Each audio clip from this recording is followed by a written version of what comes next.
First, so my name is Megan. I'm the luncheon coordinator, and so this is our first idea exchange. I'm excited about it. I'm glad we're all able to get together still, and hope everyone is doing well. I am with Trusted Self-Storage Professionals. It's a third-party management company in San Antonio. And some of you know Mike Gately. Mike Gately's here. I think he's listening in today, and he's with our company as well. And we introduced the sponsor already. Thank you again, Capco, for being here and being our sponsor. Without further ado, I'm going to go ahead and introduce the speaker for today. We're super excited to have Melik Sykes. Melik is a partner with First American Commercial. He specializes in land brokerage and development consulting. He helps to manage First American Commercial's $500 million real estate asset profile, and he's responsible for the group's human resources and brokerage services. Starting his career in 2001 with First American, Melik was tabbed as a partner in 2006. Melik received a BA in International Studies from Rhodes College in Memphis, Tennessee, while lettering in football all 4 years. Pretty awesome.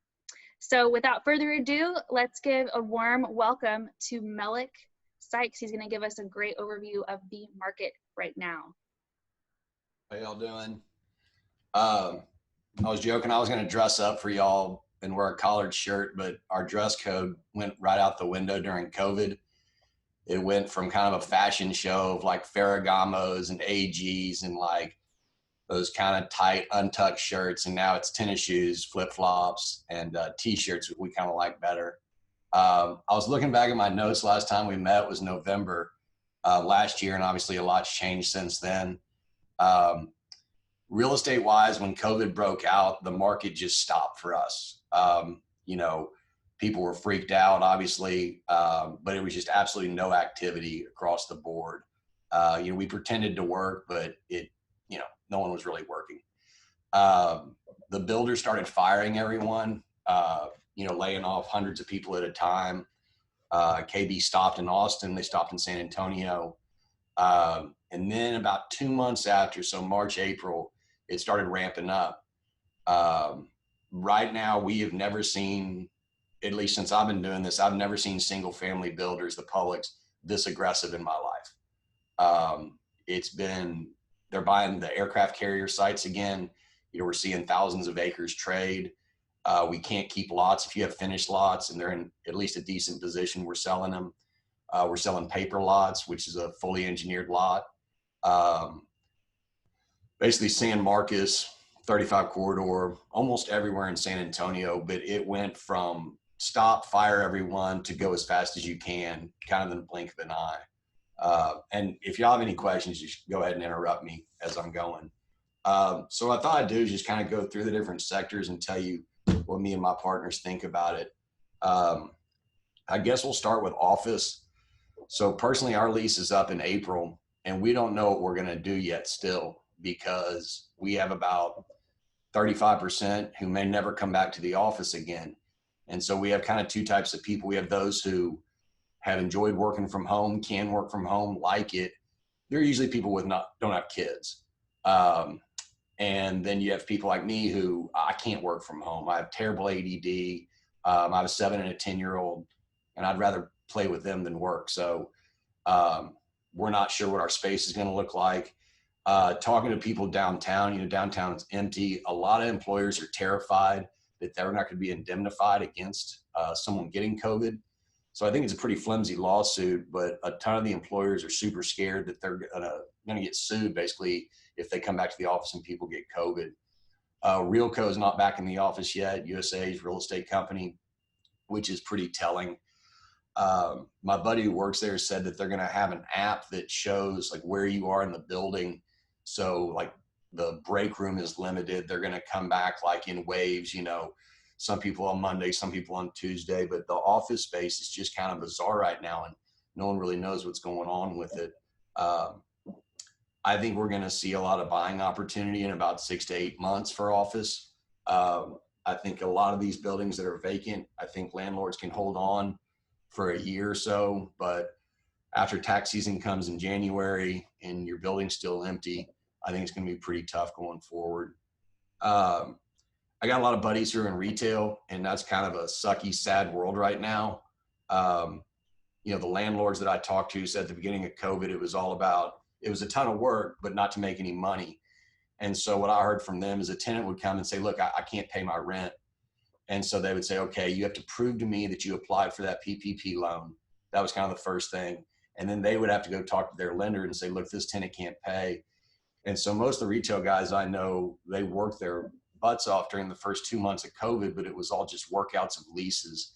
I think a lot of people use it as an excuse. We did. We told our landlord or asked for a break on our rent, cried COVID. They said no, so we didn't get any help, but we at least tried. I think the retail you'll see going forward is going to be pretty service oriented. But then we were talking earlier, like dry cleaning's got to be smoked. My friends are in the restaurant business, obviously took a very big hit, but some of them are doing great. You know, Chick-fil-A, the guys with drive-throughs. We talked about restaurants going forward, and you know, my buddy Gene Williams at CBRE was saying he doesn't think you will see a restaurant built that doesn't have a drive-through, and he means, you know, fancy steakhouses are going to have like big queuing areas and drive-throughs, and it's just going to fundamentally change how restaurants are. What's on fire is industrial.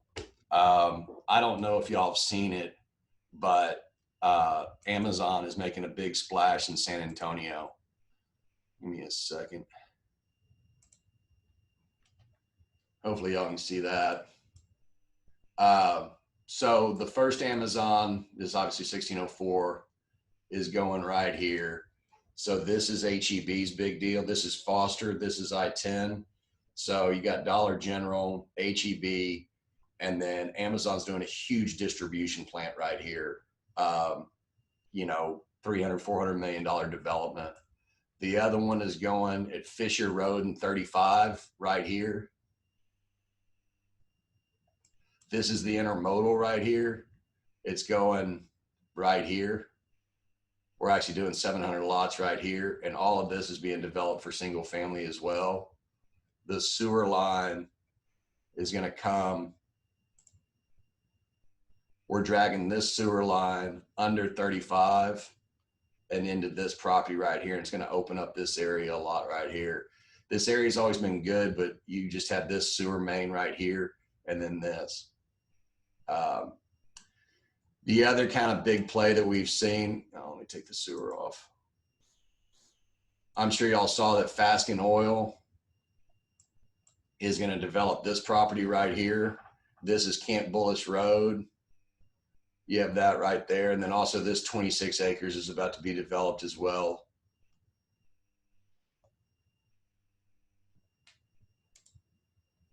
So going back to industrial, the guys at Realco told me that they'll go in and build the building at 200, 250 million. And then Amazon kicks everybody out and is super secretive and comes in behind them with $250 million worth of robotics per distribution center, which I found just shocking. I guess it shouldn't, but I also started laughing. My brother was at the house last night and he said, do you remember when we were scared that Amazon was going to beat Barnes and Noble and Bookstop? It's like, or the world. But I just remember thinking that, like, you know, oh my God, I can't believe that the bookstores are going to go out of business. So we got a good laugh there.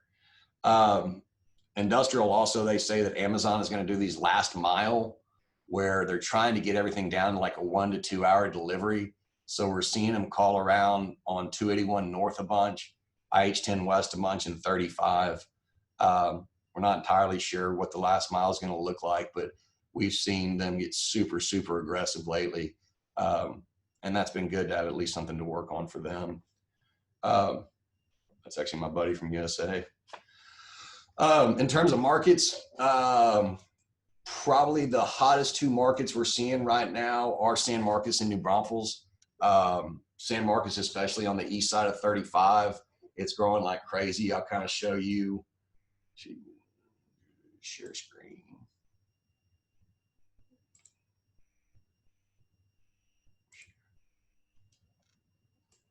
Y'all can see this, I guess. So here's San Marcos. Pretty much this entire area right here is going to fill up with single family. This is where the new road's coming in. Let's see if it's on my thoroughfare plan. Let's see.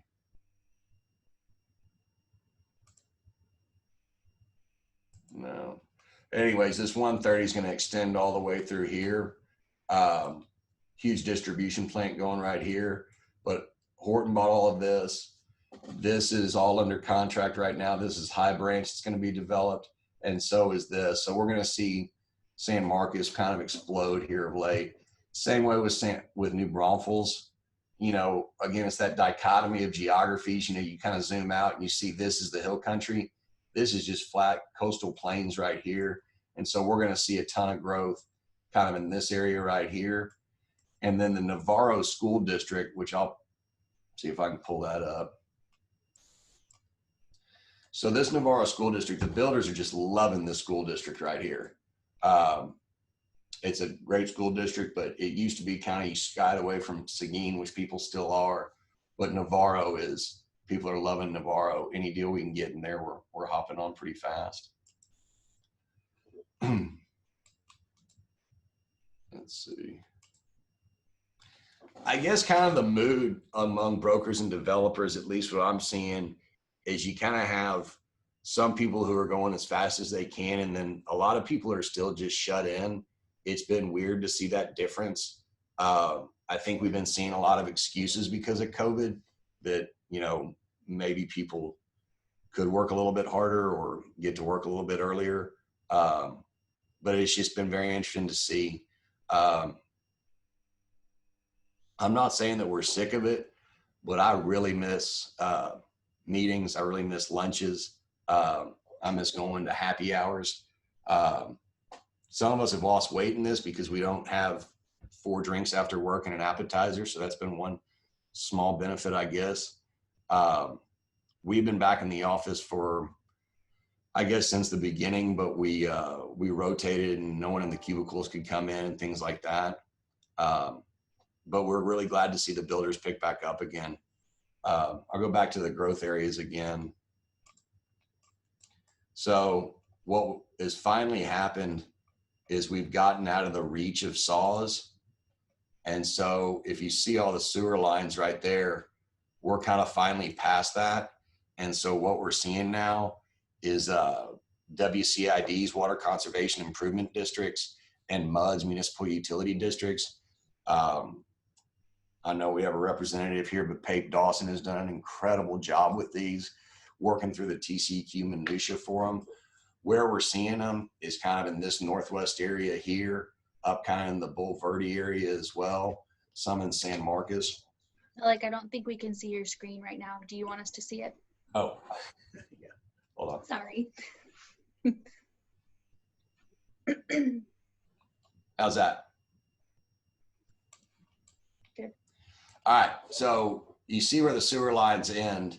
These are all the green. And then you see this area, that SAWS' CCN, Certificate of Convenience and Need.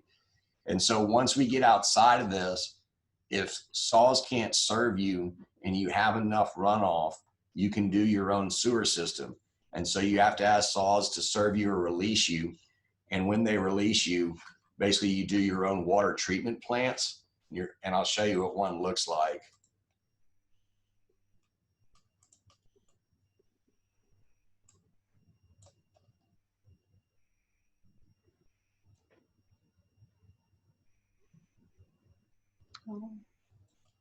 Well, the aerial's not up enough, but this is what they are right here.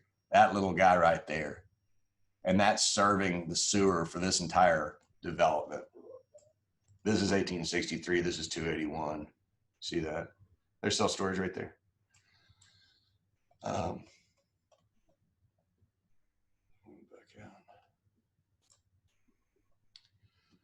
So that's kind of what we're thinking of COVID right now. Some good, some bad. They can be depressing at times, but you know, I think it's brought our company a little bit closer together in a way. So any questions y'all have, but did you see that question from Robert? Yeah. How is Shirts looking for growth? Yeah, Robert. I mean, Schertz is, if you can get anything done there, they're a tough city to work with, but the entire 35 corridor is just doing great. I mean, we're going to become one kind of DFW at some point. It's growing well to the south too. You're finally starting to see development on the east side of or south side of I-10. And, you know, Schertz goes all the way down to I-10 from 35. And we finally got sewer on the other side of like 15, 18. So that whole area between Seguin, New Braunfels, and Schertz is just growing and growing and growing. Yeah, you can see that, you know, Clemens used to be a 3A high school and now it's a Super 6. But yeah, Schertz is doing great. They're hard to deal with, though. Hard to get anything zoned. They're difficult. And they hate multifamily. They say they want affordable housing. That's a lie.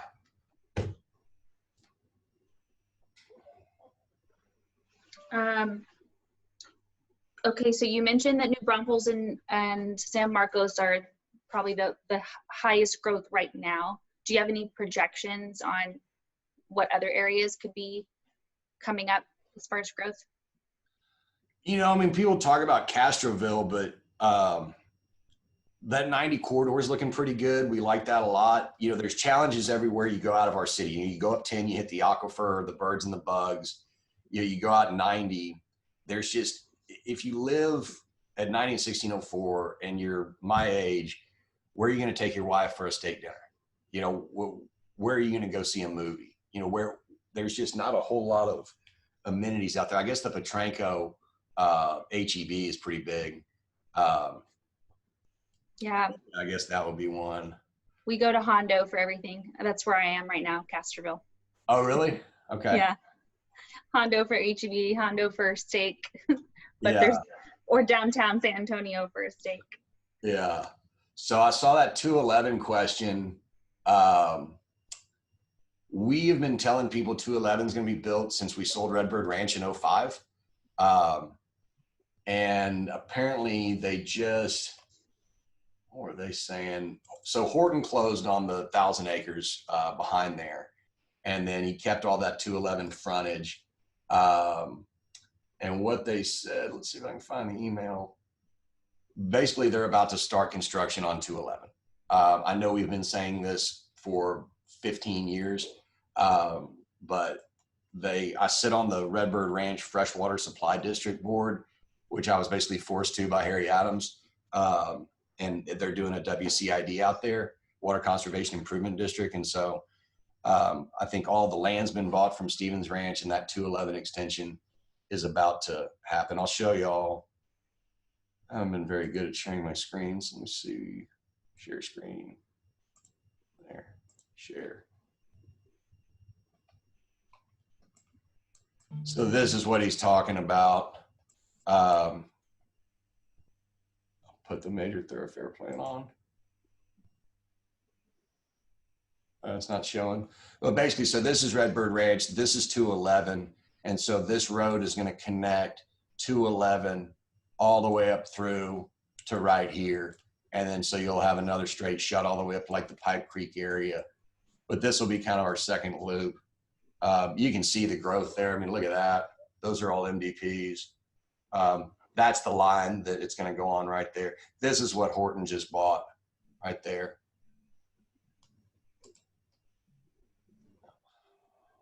So Carol's asking, what growth do you see directly south of 410 as well as southwest of 410?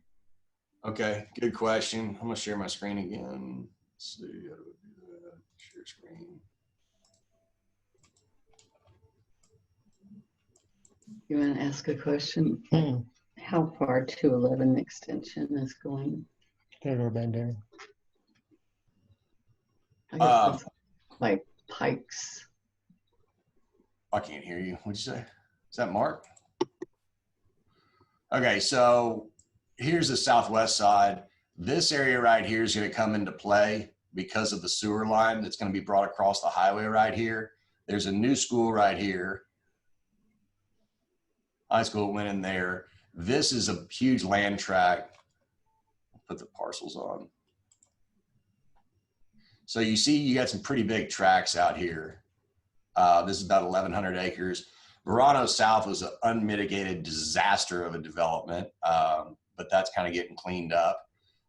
You got TJ Maxx that is going in right here. And then you got Navistar that's going in right there. You got Mission Del Lago. This is that big solar farm right here. Floodplain's a bit of an issue, I guess. You know, you have some pretty heavy flooding going right here. And then people want to stay away from Dos Rios. This is where all the sewer in San Antonio goes, by the way. It all ends up right here. And then they dump it into the San Antonio River right there. And if you go on a tour, the guy at the end of it gets a pitcher and fills it up and drinks it. It's super gross. Oh no. Yeah.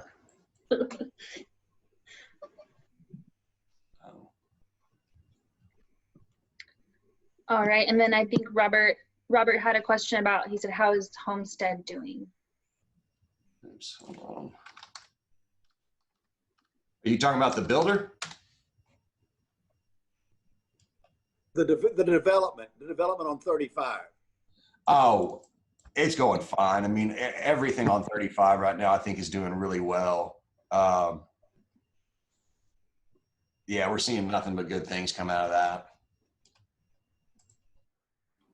What do y'all look at when you're talking? Are you supposed to look in the camera? Do you look at yourself? I look at the person who's talking. Okay. I try not to look at myself. Yeah. Hey, Melick, this is John Dancliffe. Real quick question. Closer in along that southwest 410 corridor, say from south of 90, running to, let's just say, probably 35 or even as far to 16, but actually closer to the actual 410 corridor. Is there any new single family development slated for closer to the 410 corridor? Yeah, so you have, Joint Base San Antonio right there, which takes out a pretty big chunk of land. And then you have the ACUS study, which is Air Installation Compatibility Use Zone, which is a nice way of saying, here, I'll throw it on here, I'll show it to you. It's a nice way of saying that they're going to take a bunch of your land and not compensate you for it. It's basically crash zones. And so all that stuff on here, I'll show it to you. How's that? Yes. Okay. So when you look at this southwest side, it's kind of interesting. So you have the base right here. And then you have the floodplain too.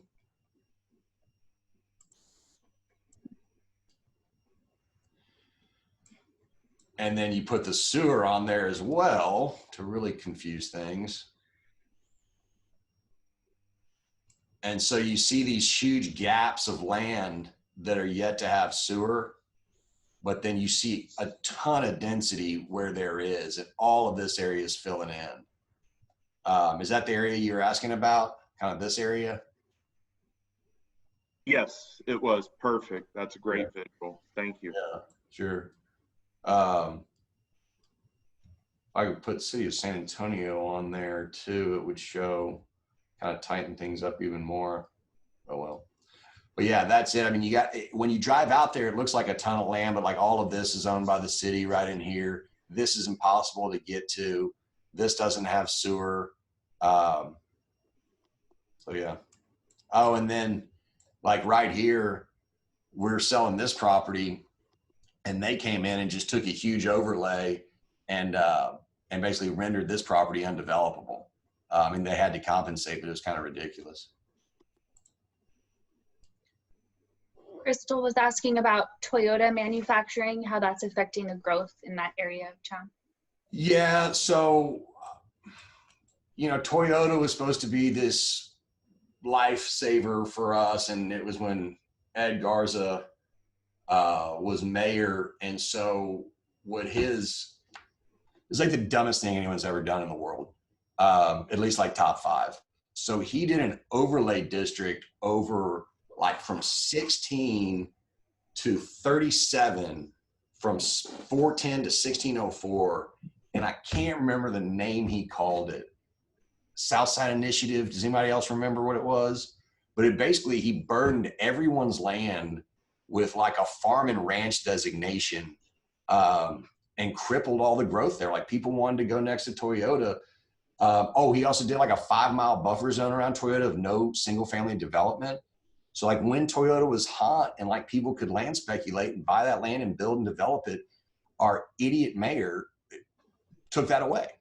And so now we're left with what you see now, which is a small spattering of industrial development to the west of it. And then finally we got TJ Maxx and Navistar that have nothing to do with Toyota. The Fisher 35 intersection, you see a ton of those guys coming out of the intermodal, going up 35, taking a ride on Fisher and going into the Texas manufacturing. But I was a 25-year-old, I guess, when that happened. And I just remember everyone was just incredulous that he could get away with it. I tell you, Bayless Miller sued him, though, because he had an MDP and, of course, got away with it. But City South, I think, is what it was called. But it was a travesty, just a travesty.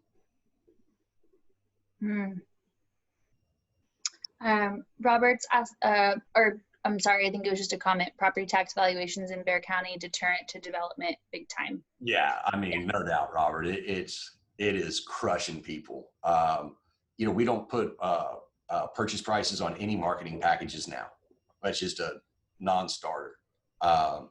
We don't want them to know any of our values. We fight our taxes like crazy every single year. I guess it's better than a state income tax. I mean, that's what makes me feel better, maybe, is what I'm lying to myself about. But yeah, it's hard when you're paying a 2.8% commission every year on your own property. Cindy is asking, when you speak of industrial, anything specific, flex space, etc.? I mean, what we're seeing is just those huge tilt wall, Amazon, acres of industrial going up. We don't really do industrial, but that's what we're seeing the land demand for, is the flatter the better, and just huge distribution warehouse spaces. I mean, that probably just goes all back to the online. Everyone's trying to buy everything online and do everything as much as they can online. Yeah. Good morning. So, welcome to this TSSA virtual luncheon. Again, my name is with Capco General Contracting. And first and foremost, I just want to say He's probably doing it on his phone. We're very, very proud sponsors of the TSA. We think that the TSA provides a lot of good resources for its members. We love working, right? Bringing owners together, bringing contractors together, managers and managers together. So we're very proud supporters of TSSA, and we'll always continue to support the TSA. Many of y'all know who we are, Capco General Contracting, Capco Steel. But for those of y'all that don't, I just want to kind of know real quick who we are. So we are a full-blown general contractor in San Antonio. Proud to be from San Antonio. And we do work. So not only are we a contractor, but we also provide steel services for other contractors and owners that choose to be their own contractor.